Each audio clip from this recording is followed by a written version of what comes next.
سبيل الدموع سبيل مريح تنهد يا صاحي كي تستريح وإن يمسسك الله بضر فلا كاشف له إلا هو وإن يردك بخير فلا راد لفضله. If Allah touches you with harm, none can remove it except Him. And if He intends good for you, none can repel His favor. At some point in life, every heart learns a painful lesson. People can fail us. They can disappoint us, withdraw, misunderstand, change, or leave.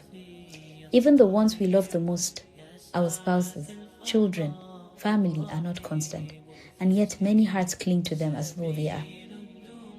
For a long time after my first marriage, I had an image as my display picture on WhatsApp, which read, "People change, people leave, people die." I think that was the hardest and perhaps the clearest lesson I took from that season. كل من عليها فان ويبقى وجه ربك ذو الجلال والإكرام. Everything upon this earth will perish, and only the face of your Lord will remain. Yet still we cling. We cling to spouses, hoping they will always understand us. We cling to children, tying our peace to their behavior and choices. We cling to people because somewhere deep inside we are afraid. Afraid of being alone, afraid of being unloved, afraid of being abandoned. And when those people fall short, when they misbehave, withdraw, or disappoint us, the pain feels overwhelming. Not simply because something went wrong, but because our hearts were resting where they were never meant to rest. This is not lack of faith. It is a very human mistake. The heart is designed to attach, but it was created to attach to Allah first. When the heart clings to people, it quietly hands them a responsibility they were never meant to carry, the responsibility of our inner peace. And no human, no matter how much they love us, can carry that weight without eventually dropping it. This is why expectations hurt so deeply. This is why disappointment feels destabilizing. This is why fear creeps in when relationships feel uncertain. The heart was leaning on something fragile. Those who write and reflect on the heart often remind us of this truth. Attachment to creation will always come with fear, while attachment to the Creator brings safety. When we place our emotional security in what is temporary, pain becomes unavoidable. But when the heart is rooted in Allah, everything else finds its proper place.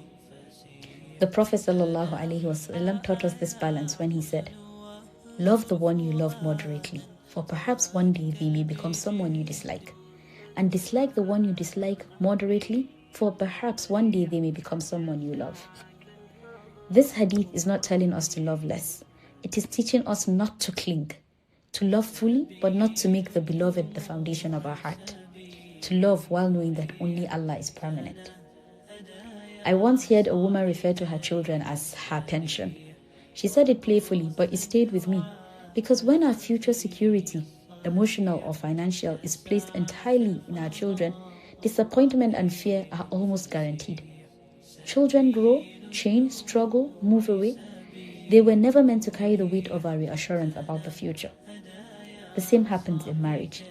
When a spouse becomes the source of our worth, stability, or inner calm, every argument feels threatening, every distance feels unbearable. Love turns into anxiety and care turns into fear, not because love is wrong, but because the heart has leaned too heavily. True reliance does not mean abandoning effort, love, or care.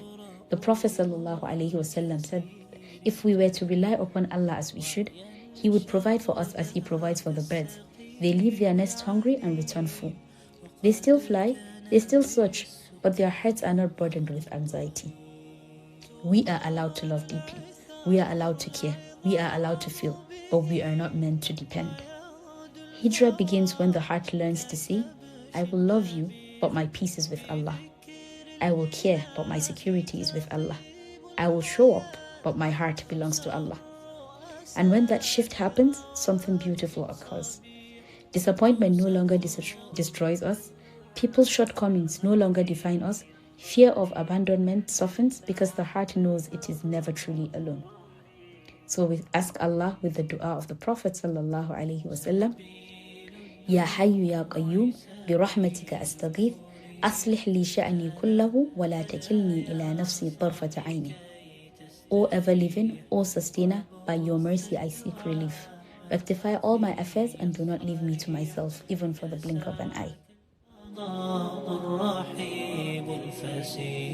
سبيل الدموع سبيل مريح تنهد يا صاحي كي تستريح